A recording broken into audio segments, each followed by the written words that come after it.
Olá, meus queridos alunos e alunas, estamos aqui para mais uma aula sobre Isaías.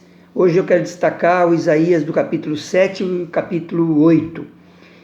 Aqui você tem um encontro importante no capítulo 8 com o rei Acaz, e você também tem uma denúncia nos tempos em que Isaías, participando do palácio como ministro do rei, tem uma incumbência difícil de denunciar a sua aliança com a Assíria, numa tentativa de enfrentar a coalizão militar de duas nações muito poderosas, dois reinos muito poderosos, não tanto quanto o Império Assírio, mas que exigiam que o Acaz, o rei de Judá, assumisse com eles o enfrentamento do império. Em linguagem atual seria como hoje Estados Unidos e um outro país, talvez Colômbia, exigisse que o Brasil se unisse a eles para enfrentar a China, coisa semelhante. E ao invés disso o Brasil se unisse à China, ou ao contrário, enfim, as comparações são sempre complicadas e difíceis. Mas o importante é entender que existia um grande império, o Império Assírio, que mais tarde iria trucidar, acabar, arrasar com esses dois reinos.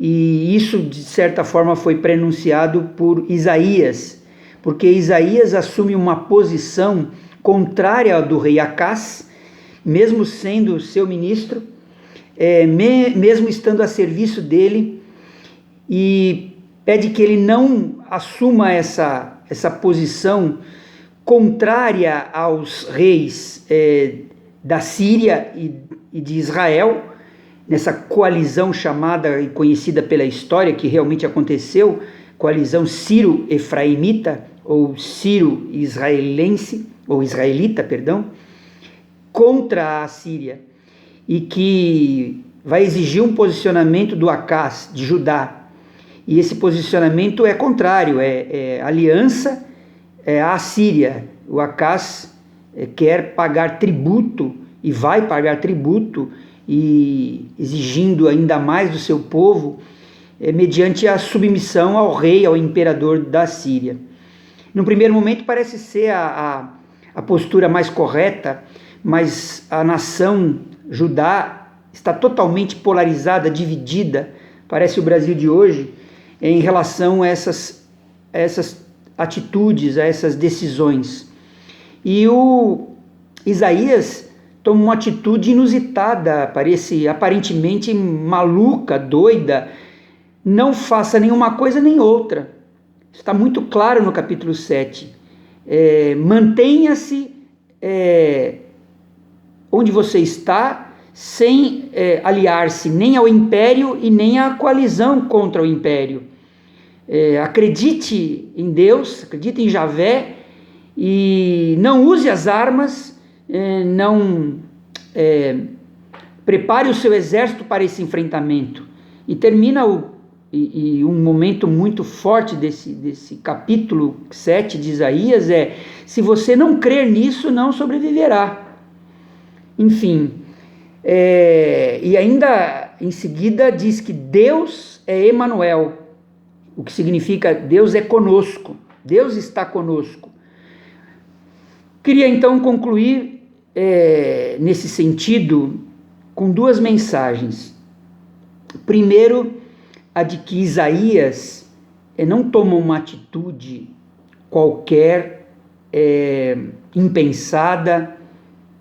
Ele é o profeta e fala em nome de Deus. Mas seria muito simples entender que o profeta fala em nome de Deus sem entender que essa, certeza de que fala em nome de Deus esteja assentada numa convicção profunda de sua experiência de vida, de seus critérios éticos, de seus critérios sociais, políticos, em relação ao governo de Acaz e a sua tendência bélica, violenta, de responder aos apelos do momento.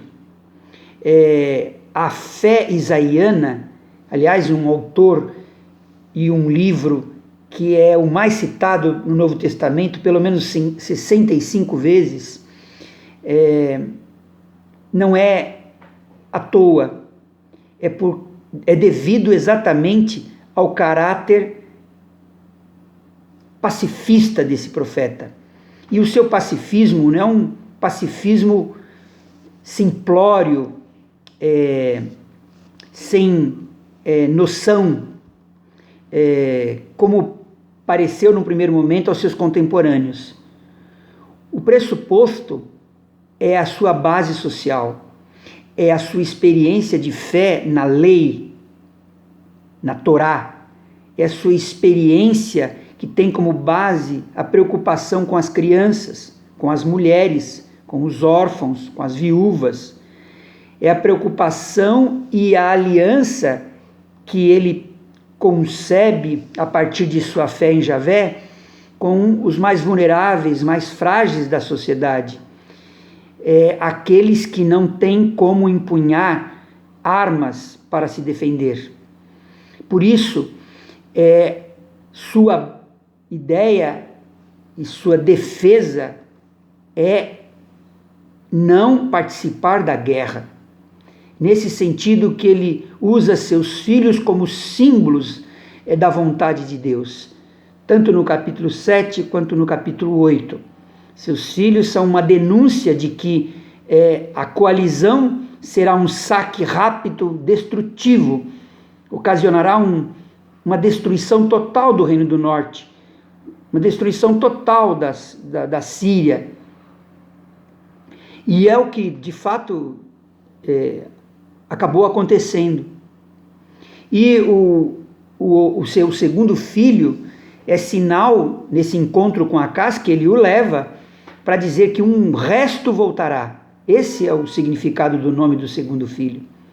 E uma outra criança, Emanuel, simboliza aquele que vai nascer de uma mulher ainda, uma mulher virgem, uma mulher ainda jovem, é símbolo de uma esperança de que Deus está conosco. Mas cuidado, esse conosco não é um nós generalizado, universal, abstrato. Deus está conosco e não está com você, Acaz. Não está com vocês, portadores das armas e dos exércitos, que pensam que só a força e a alternativa e a violência seja alternativa. Bem, esse é o recado do capítulo 7 e do capítulo 8. Uma posição inusitada, chamada por muitos contemporâneos de Isaías de louca, mas que de fato se mostrou a única alternativa decente, conivente com a fé num Deus da vida e que se preocupa com os mais frágeis e vulneráveis da sociedade. Repito, as crianças, as mulheres, os órfãos, as viúvas, as pessoas mais pobres, enfim. E aí o Isaías, por isso, se torna um profeta que leva adiante. Estar ao lado de Deus é levar esse critério de discernimento para qualquer que seja o governo, para qualquer que seja a decisão política. Estar ao lado dos mais fracos, estar ao lado dos indefesos. É isso. Então, até a próxima aula, meus queridos alunos e alunas.